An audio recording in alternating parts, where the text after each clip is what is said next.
l'actualité de ce 29 septembre, fin du dialogue politique. Hier, les débats entre représentants de la majorité et de l'opposition ont abouti à un consensus minimum sur les questions de sécurité, notamment la lutte contre le terrorisme, la réconciliation nationale aussi, ainsi que l'organisation des prochaines élections.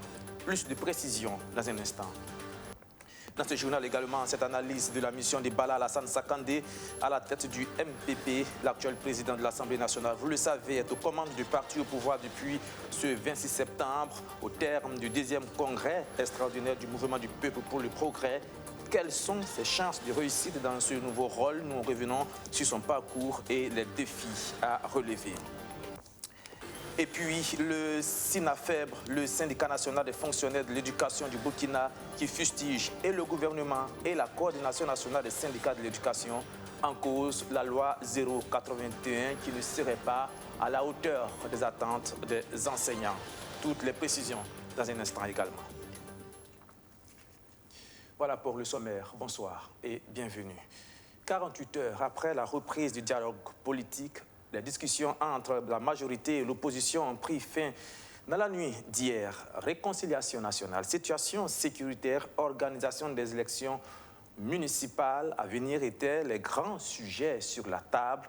On n'est pas tombé d'accord sur toutes les questions, mais il y a eu un consensus sur l'essentiel pour faire évoluer les débats. Tous les détails avec Abdoulazak Traoré. D'un esclave qui était à mes côtés et qui me servait. Et ça s'est très bien passé. Bon, vous comprenez que c'était un mensonge. Cette séquence à elle seule suffit pour caractériser l'ambiance générale qui a prévalu à ces 2 jours de dialogue entre opposition politique et majorité présidentielle. Les 2 partis l'ont exprimé également quand il s'est agi de discuter sur la situation sécuritaire. À l'unanimité, elles ont convenu d'éviter de s'accuser mutuellement dans le cadre de la lutte contre le terrorisme. Il sera question dorénavant de soutenir les efforts de l'exécutif et des acteurs sur le terrain de la lutte. Sur le plan de la réconciliation nationale, l'opposition a souhaité la suspension de certains dossiers judiciaires afin de favoriser le processus entamé. Proposition inimaginable pour la majorité présidentielle, elle reste attachée au triptyque vérité-justice avant la réconciliation. Mais tout compte fait, en marge du Forum national sur la réconciliation nationale qui se tiendra en janvier 2022, le dialogue devrait être inclusif à ce niveau. Les exilés politiques sont donc attendus à Ouagadougou. Pour faire en sorte que ce soit l'ancien président, le président Blaise Compaoré, que ce soit le premier ministre Isaac Zida, qu'un dialogue constructif soit mené de manière à pouvoir leur permettre de pouvoir rentrer. Je pense que c'est un point essentiel. Mais n'ont pas oublié les autres exilés aussi. Tout est mis en œuvre pour que personne ne soit oublié. Ça doit être un dialogue inclusif. Nous avons aussi, au coin de ce point, pensé que c'était utile. Et là, le ministre d'État, Zéphirin Diabé, en déclinant le point, il y a un point quand même qui a retenu l'attention du dialogue. C'est le fait qu'au niveau du processus engagé, dans le débat, au niveau des communes, nous nous sommes rendus compte que même dans les communes, il y avait des points de besoin de réconciliation sur certaines questions communautaires, sur certaines questions de litige. Sur le 3e point à l'ordre du jour, c'est-à-dire les réformes électorales, un consensus est dégagé sur le mode de scrutin aux élections municipales. Les maires seront choisis désormais au suffrage universel direct, comme à la présidentielle. Quand l'opposition souhaite que cette disposition prenne effet à partir de 2027, la majorité, elle, se sent déjà prête pour y aller dès les municipales prochaines. Il n'y a donc pas eu de consensus à ce niveau.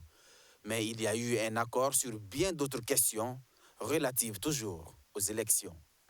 Le scrutin, un scrutin de liste pour l'élection des conseillers municipaux avec les mêmes circonscriptions électorales, à savoir le village, le secteur, comme les élections se déroulent actuellement.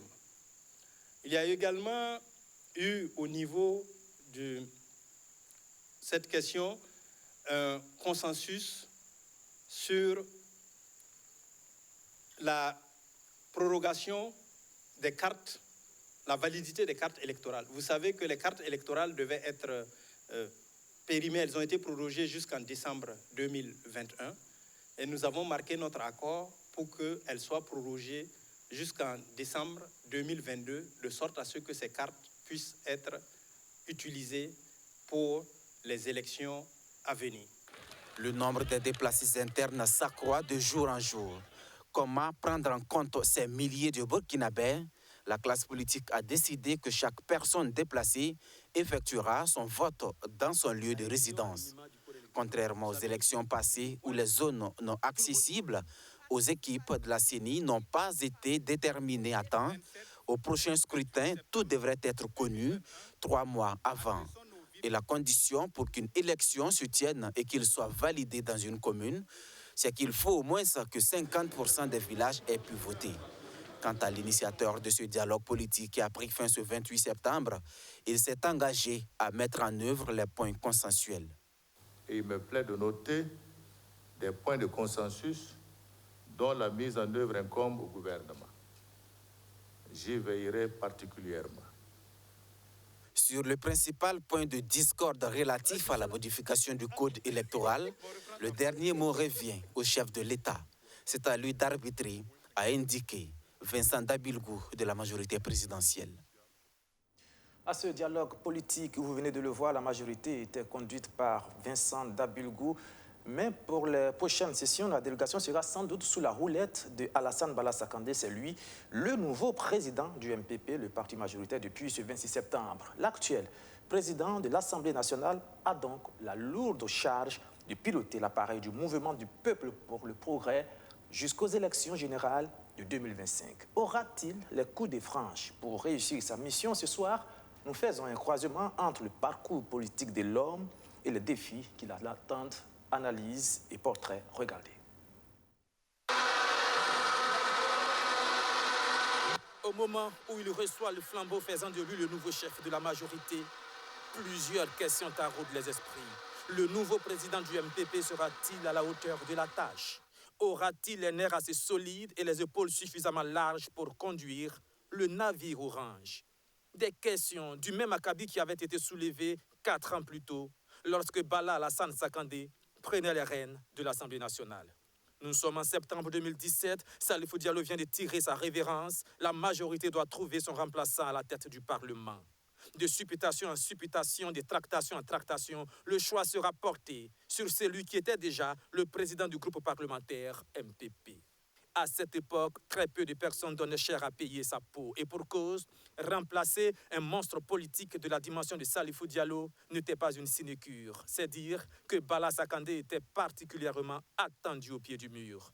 Comment allait-il manœuvrer pour éviter le piège de la comparaison permanente avec son prédécesseur? C'est à ce moment-là qu'on se demande, mais quel est son parcours? Alassane Bala Sakandé a fait l'essentiel de sa carrière professionnelle et administrative dans le secteur banquier, où il occupe plusieurs postes de responsabilité. Sur le plan politique, il fut conseiller municipal de la commune de Ouagadougou dans les années 95, membre du bureau exécutif du MPP en 2014, directeur national adjoint des campagnes du MPP aux élections couplées législatives et présidentielles de 2015. Tout ce bagage lui sera-t-il utile au perchoir de l'Assemblée nationale? À l'intérieur, Alassane Bala Sakandé va réussir à rallier presque tous les députés. Le plus dur est fait, les joutes parlementaires vont se dérouler dans une ambiance apaisée. Tout le monde fera bloc autour de lui pour le faire élire président du comité exécutif de l'Union parlementaire africaine en novembre 2018.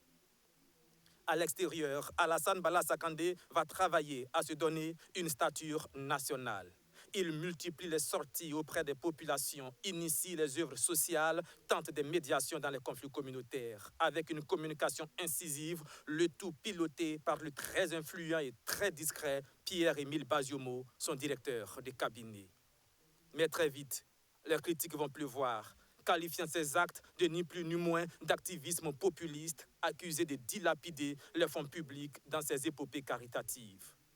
Mais au sein de la population, la mayonnaise semble avoir pris.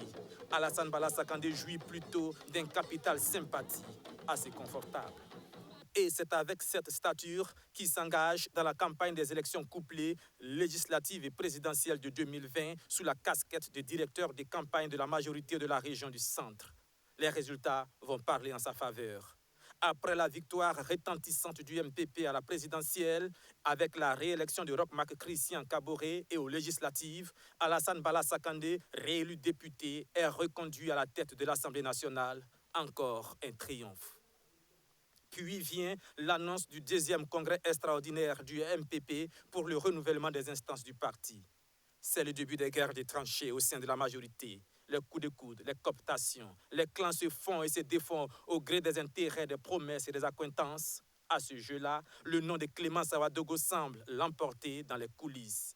Mais au soir du 26 septembre, Alassane Bala Sakandé déjoue les pronostics et se fait élire à la tête du parti, comme en septembre 2017 à la tête de l'Assemblée nationale.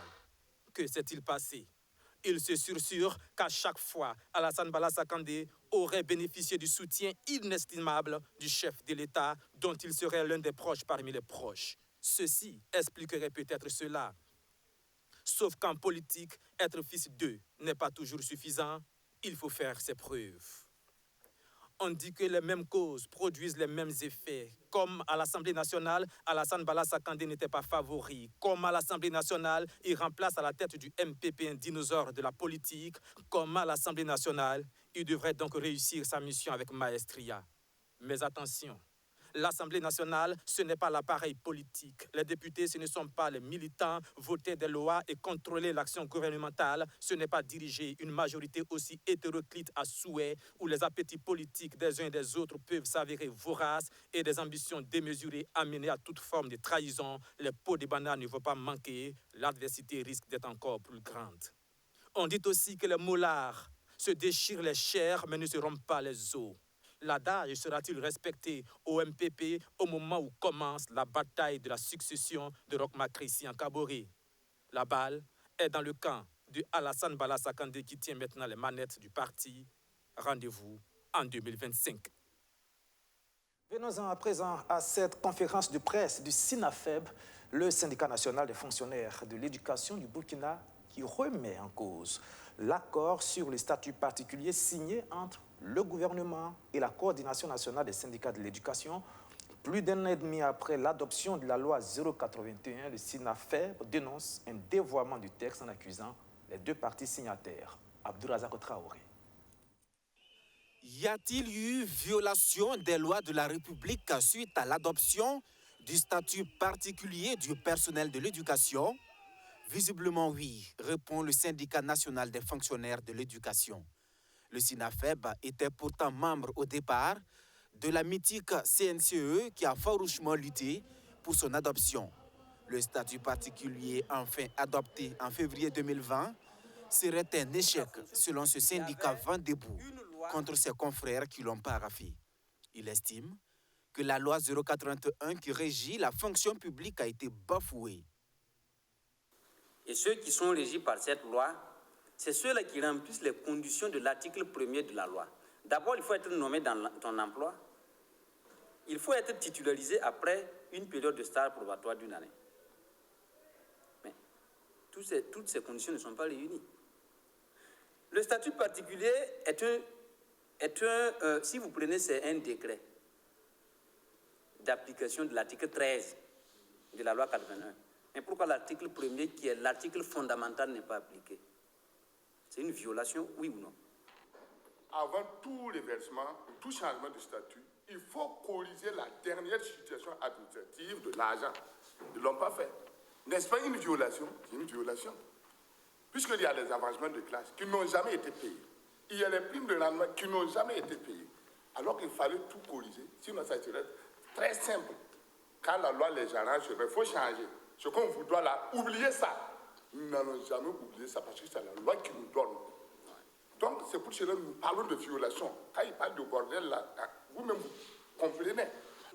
Et le comble, selon Koudougou Robert Kaboré, c'est que depuis 3 ans, des travailleurs de l'éducation, dont le nombre exact n'est pas connu, ruminent leur douleur. Il serait impossible pour eux de passer à des grades supérieurs. Et c'est la question fondamentale, et vous partez divaguer. Et ils ont mis depuis l'adoption de ce statut, les gens sont bloqués. Il n'y a plus d'examen ou de concours pour changer de catégorie. Depuis. Ce n'est pas une violation des choses, ça. Le statut particulier est vide. C'est inutile. Au gouvernement et à la coordination nationale des syndicats de l'éducation, qualifiés de vrais bourreaux de leur carrière, les membres de cette organisation exigent la régularisation de la situation. Du reste, une plainte a déjà été déposée et le dossier suit son cours au Conseil d'État. En attendant son aboutissement, le SINAFEB appelle l'ensemble des travailleurs à ouvrir l'œil et le bon. Au même titre, il exige la réouverture du lycée Philippe Zenda Kaboré et est prêt à soutenir ses élèves et son personnel dans la lutte. On reste dans le secteur de l'éducation pour parler de l'alphabétisation dont la journée internationale est célébrée tous les 8 septembre. Au Burkina Faso, le ministère en charge de l'éducation nationale dresse le bilan du mécanisme sur la session 2020-2021. Les statistiques font état de plus de 500 nouveaux centres d'alphabétisation ouverts et plus de 78 000 personnes touchées. Les chiffres qui auraient pu être plus excellents si le contexte sécuritaire et sanitaire était meilleur selon Stanislas Ouaro. Amadou Diko, Benjamin Kwame. C'est à Manga, dans le Zunweogo, que les acteurs et partenaires de l'éducation célèbrent la Journée internationale de l'alphabétisation. Cette journée est une tribune pour faire le bilan des actions développées au cours de l'année écoulée et également réfléchir sur des stratégies efficaces pour permettre aux jeunes filles et femmes d'être beaucoup plus alphabétisées. Au Burkina Faso, on note près de 78 000 apprenants alphabétisés durant la campagne 2020-2021. Un chiffre encourageant malgré les contextes de défis sécuritaires et sanitaires. Il faut dire que malgré tout ce qu'on dit, il y a beaucoup d'avancées en matière d'alphabétisation. Et vous voyez qu'aujourd'hui, nous célébrons donc la Journée internationale de l'alphabétisation. Et en même temps, nous avons fait un bilan de la campagne d'alphabétisation que nous avons lancée en février dernier, donc à Péiri, donc dans la commune de Koudougou, dans la région du centre-ouest. Donc nous avons à peu près 78 000 burkinabés, hommes, femmes, adultes, jeunes, qui ont été déclarés alphabétisés avec un pourcentage très élevé pour les filles et femmes. Mais malheureusement, ces chiffres, qui peuvent paraître assez élevés, montrent effectivement les efforts du gouvernement et l'accompagnement de nos partenaires techniques et financiers. Des efforts sont consentis chaque année pour le développement du domaine, mais la question du financement reste au centre des défis à relever. Pour ce faire, le département du professeur Stanislas Ouaro annonce de nouvelles perspectives, notamment celles liées au financement des projets de développement dans le domaine. Nous sommes actuellement en discussion avec la Banque mondiale, justement pour la mise en place d'un grand projet donc de développement des compétences au Burkina Faso. Et on espère que pour la rentrée 2022-2023, on pourra démarrer le projet. En tout cas, les discussions sont en cours. Et on espère pouvoir démarrer afin que cet appui de la Banque mondiale vienne compenser les appuis qui sont faits par le gouvernement, par les partenaires techniques et financiers qui nous accompagnent depuis un certain moment, afin que nous puissions peut-être tripler, pourquoi pas donc, le taux d'alphabétisation que nous constatons donc d'année en année. L'alphabétisation pour une reprise axée sur l'humain réduit la fracture numérique. C'est sous ce terme que la Journée internationale de l'alphabétisation, édition 2021, s'est tenue. Par cette thématique, les acteurs de l'éducation entendent ici promouvoir l'équité et la justice sociale. Dans le même registre, cette fois-ci, ce sont plusieurs centaines d'enfants élèves déplacés internes de Pazani qui ont bénéficié de l'élan de solidarité de l'association Coach de Cœur. Une initiative matérialisée par des dons de kits scolaires, de quoi apporter un peu d'espoir à ces enfants à qui le destin n'a pas fait de cadeau. Amadou Diko, Justin Monto. Ils sont plus de 300 enfants du centre de déplacés internes de Pazani à bénéficier de kits scolaires à quelques jours de la rentrée scolaire 2021-2022. Composés entre autres de sacs et de cahiers, ces kits permettront sans doute à ces enfants en situation difficile de reprendre sereinement le chemin de l'école. Je suis très contente avec ces cadeaux-là qui vont nous aider pour notre avenir. Je remercie grandement à l'association qui nous a beaucoup aidés avec avec leurs cadeaux. Je les souhaite que Dieu les bénisse, Dieu les donne longue vie pour qu'ils nous aident en plus. Ce don est une initiative de l'association Côte du Cœur. L'association entend ainsi soutenir et accompagner les enfants en milieu défavorisé afin de leur assurer une formation de qualité. Aujourd'hui, on est venu remettre des kits scolaires à près de 300 enfants du centre de déplacés de Pazani. On sait que les enfants, c'est l'avenir du Burkina Faso. On veut leur offrir des possibilités de grandir et d'étudier et d'avoir vraiment un beau futur. Donc, c'est dans ce cadre-là qu'on a fait la remise aujourd'hui. Cette action de solidarité estimée à plus de 3 millions de francs CFA est rendue possible grâce à l'accompagnement de bonne volonté. En plus de ces fournitures scolaires, les donateurs comptent également développer des activités éducatives en vue de renforcer les connaissances des bénéficiaires. De l'association Côte du Cœur, on passe à une autre organisation à caractère social. L'ONG Oxfam lance sa nouvelle stratégie pour les 5 prochaines années. Cette stratégie pays entend renforcer les actions de l'organisation sur l'autonomisation économique et sociale des populations vulnérables ainsi que la réduction des inégalités. Ce nouveau référentiel se veut une volonté d'ajuster les actions pour mieux impacter les populations concernées. Les précisions de Maximile Boudot.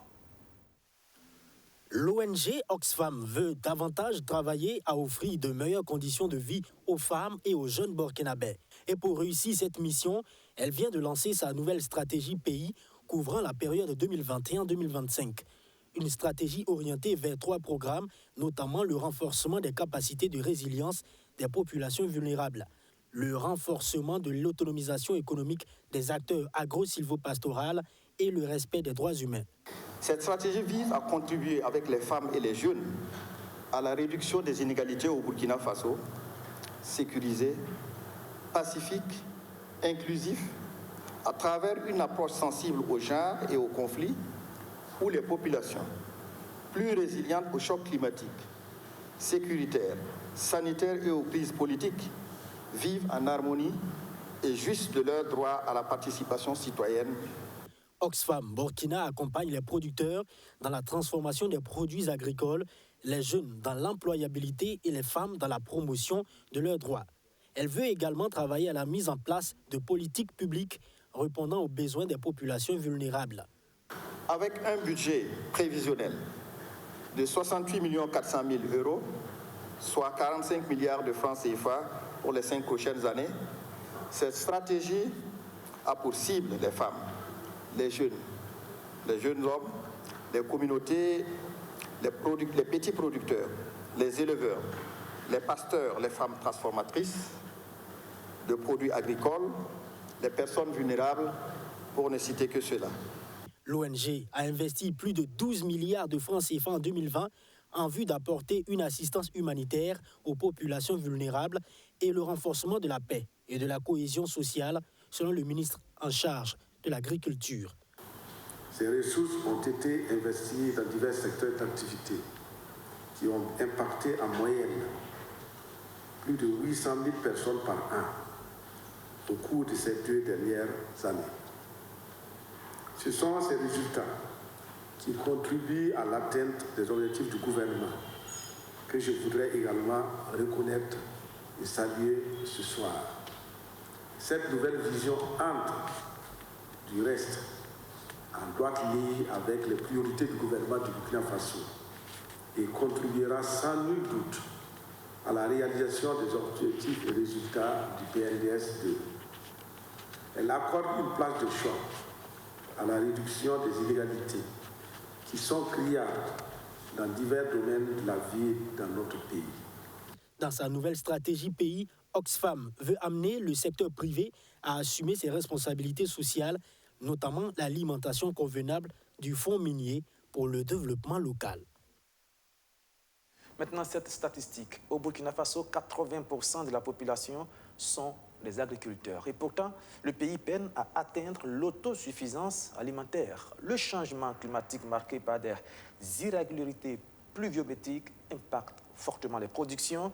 Face à ces aléas, le ministère en charge de l'agriculture veut se tourner vers ce qu'on appelle l'agroécologie, une technique culturelle qui permet de mieux restaurer l'environnement tout en produisant plus. En vue de prendre en compte cette nouvelle approche dans sa politique de développement, les acteurs du domaine réfléchissent sur une stratégie de mise en œuvre assortie d'un plan d'action. Le compte rendu Maxime Ulboudo, Abdou Aziz Sarré. Convaincu que le changement climatique appelle à une agriculture moderne, le Burkina Faso veut se tourner vers une nouvelle approche culturelle. Le ministère en charge de l'agriculture examine ce 23 septembre un rapport de diagnostic de la situation de l'agroécologie en vue d'élaborer une stratégie assortie d'un plan d'action. Ce rapport, s'il venait à être adopté par les experts du secteur, va mettre en lumière la vision du pays en matière d'agriculture. Pour le secrétaire général du ministère en charge de l'agriculture, il est important que le Burkina Faso se tourne vers l'agroécologie, une approche qui améliore les rendements des cultures avec une faible utilisation d'intrants.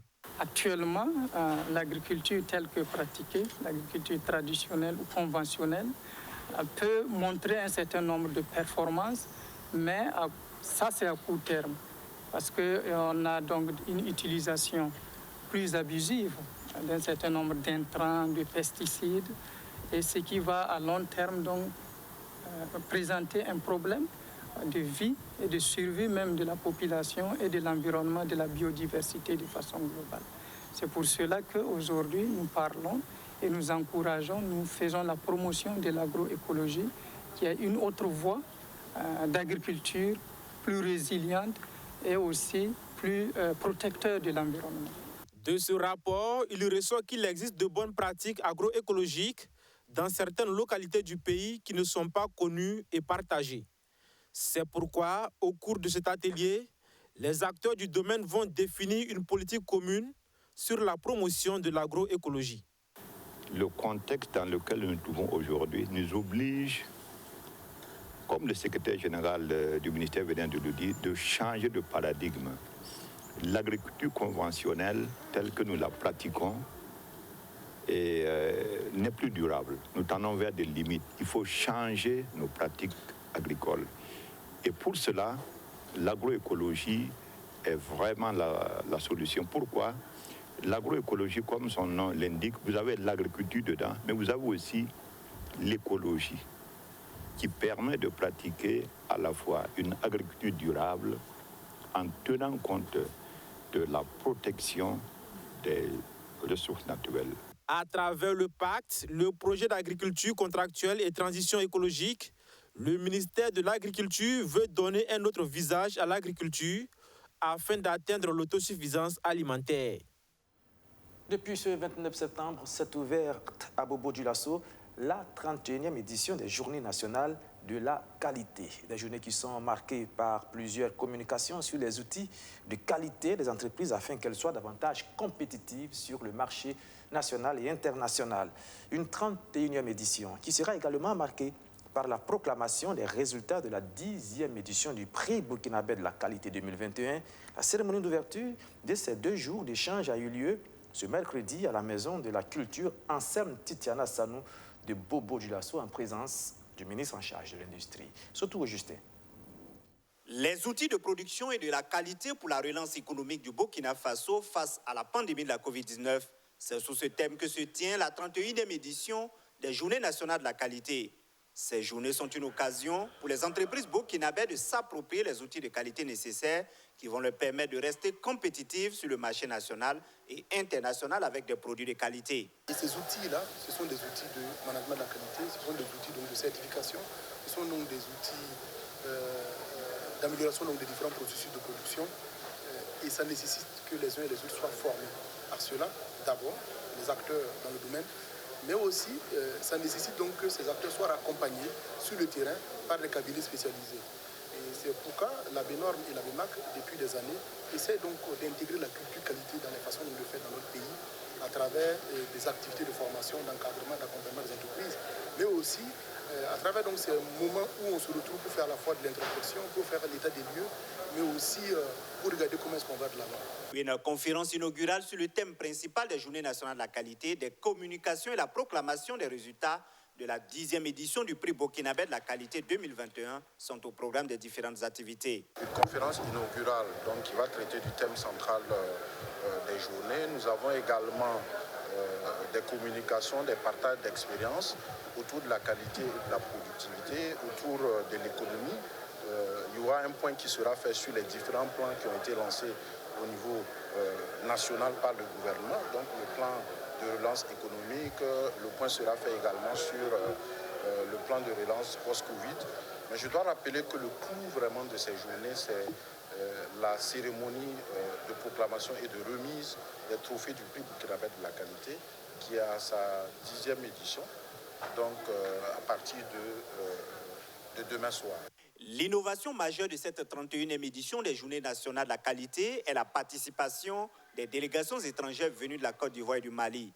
La cérémonie d'ouverture a été également marquée par une visite des stands par le ministre Harouna Kaboré.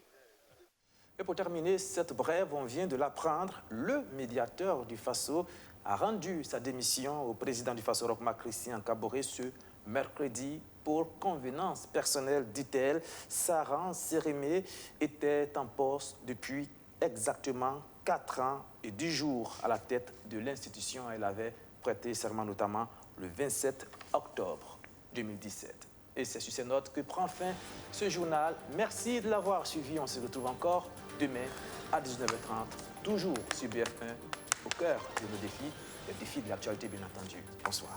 Au revoir.